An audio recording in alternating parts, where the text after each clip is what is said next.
Today we are going to discuss about direct and indirect taxes from income tax of fourth semester. Here there is a classification in taxes. One is direct taxes and the other one is indirect taxes. So direct taxes is a tax on one in which the immediate and ultimate burden will be on the person. So direct taxes are those taxes which are imposed on a person either on his income or wealth, and the tax liability cannot be transferred to the another person. So here the person whoever earning income of his personal income, if the personal income exceeds the limit which is decided by the government, so the person has to pay the tax. So it is a burden on the person who is earning the income, so he is liable to pay the tax within time. So the income tax and professional tax are example for direct taxes, because the tax is directly imposed on the income of a person or entity or firm which is earned by the person or the individual during the last financial year.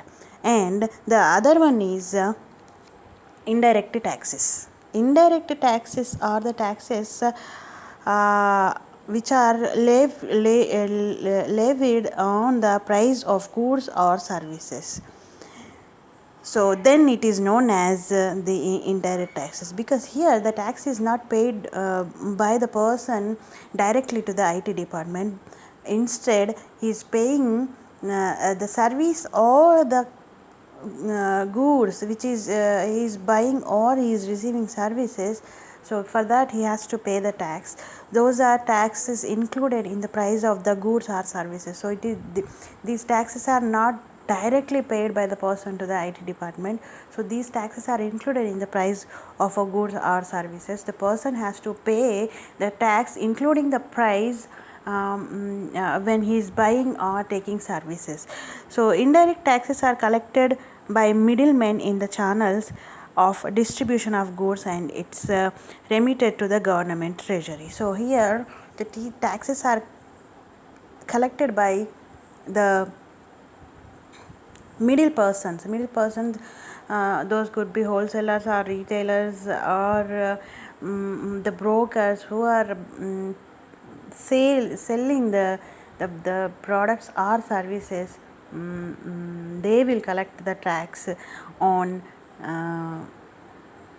the price on the product or services. So those collected taxes are paid to the government of treasury. The examples for indirect taxes are sales tax and transportation taxes and custom duty, excise duty, service tax. These are the examples for indirect taxes. So this is a broad classification of taxes which we can understand that the direct tax is charged or levied on person's personal income, and indirect taxes are included in the price of goods or services. Next our topic is assessee. So assessee means according to section 2 subsection 7 of Income Tax Act 1961, assessee means a person by whom any tax or any other sum of money such as interest or penalty is due under Income Tax Act, or in respect of whom any proceedings under the act has been taken for the assessment of his income. So the person, the best example, or in simple words we can say, if any person or firm earning the income which exceeds the limit decided by the government, the person or the firm or association of persons has to pay the tax. So if a person's income is more than the limit which is decided by the government, the person becomes assessee. So the person is payable tax on his income which he earned in the financial year or in the previous year. For the assessee of his person income, a person who is liable to pay any amount. So as we discussed, types of assessees are different. One is the person who is liable to pay any amount due to the income tax department towards tax penalty and interest is known as assessee. There are other types of assessees also there. Here, persons includes individuals, Hindu undivided family, firms, companies, and non-profit organization are all called as assessee because these firms and individual will earn income, and if it is exceeds the limit, then these all are become assessees. Now there are a second type of assessees, deemed assessee.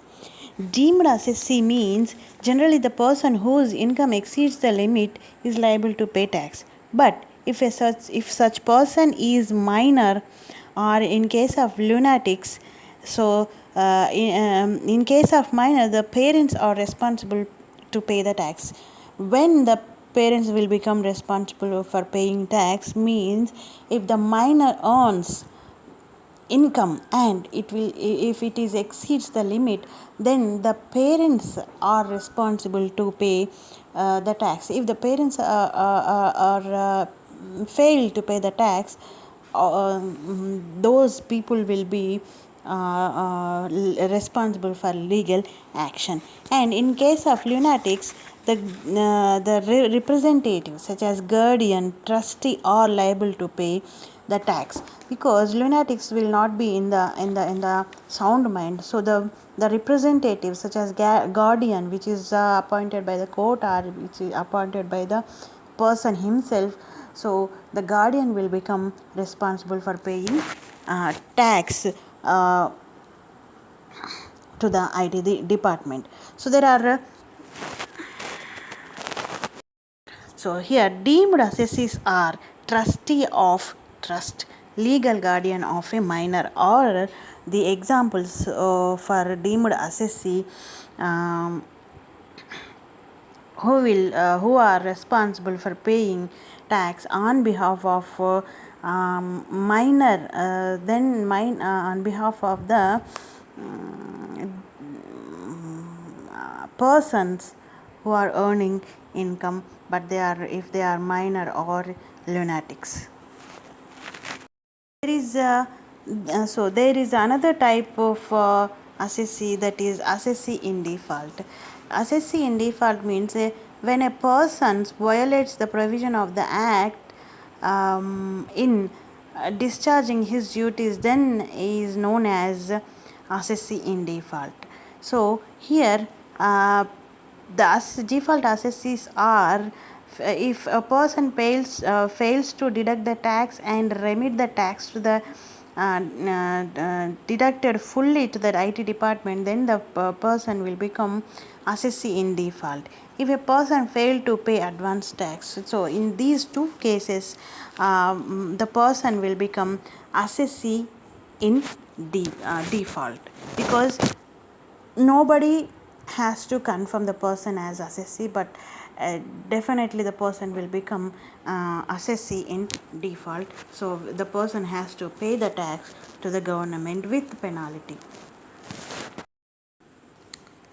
Next is assessment year.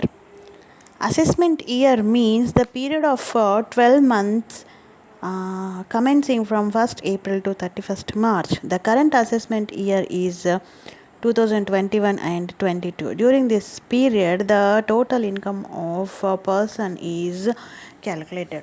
So here, assessment year means the calculation of income which is earned by the persons or different persons. So those can be individual, those can be firms or companies, HUF. So whoever earning the income, those are calculated in the assessment year. So this assessment year is starts from April 1st and it will end in the 31st March.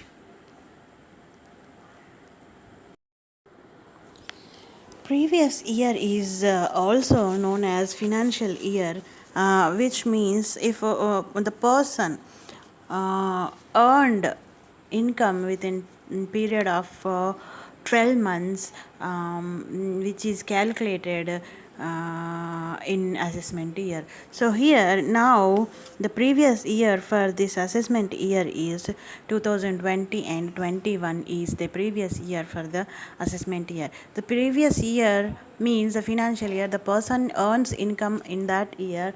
So whatever the income earned by the person in previous year, he is liable to pay the tax in assessment year. So here the previous year is 2020-21 for the assessment year 21-22.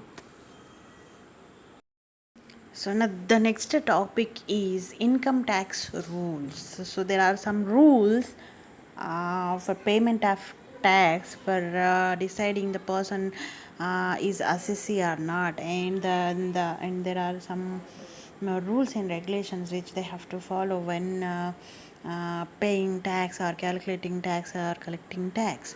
So here the Income Tax Act 1961 rules are taken from the act. The first rule is every person who earns income in India has to pay tax if the income exceeds the limit. So the person earns income in India, and if it is exceeds the limit which is decided by the government, the person has to pay tax to the government. So the next thing is anyone living within the territories of India is liable to pay tax in tax. Sometimes if the person earned income in foreign countries also has to pay tax. So in Indian territories, so within the Indian territories, if a person earns income, then the person has to pay tax. Even sometimes if a person earning income in other countries, but the person has to pay tax to the government in some cases. And there are income tax heads which the tax is calculated by giving some exemptions, by giving some deductions. And here these are the heads of income from salary.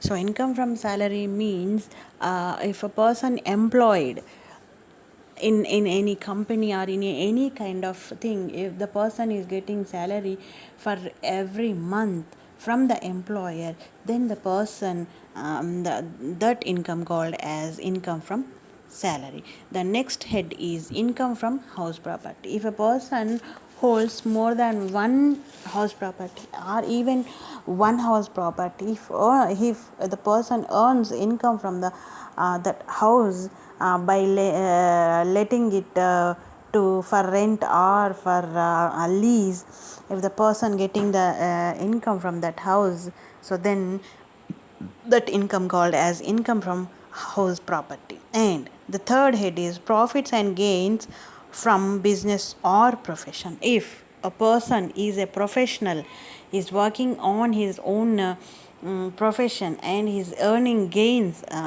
or incomes, profits through that profession, that person has to pay tax. And as well as the business, if a person doing business, the person has to pay tax.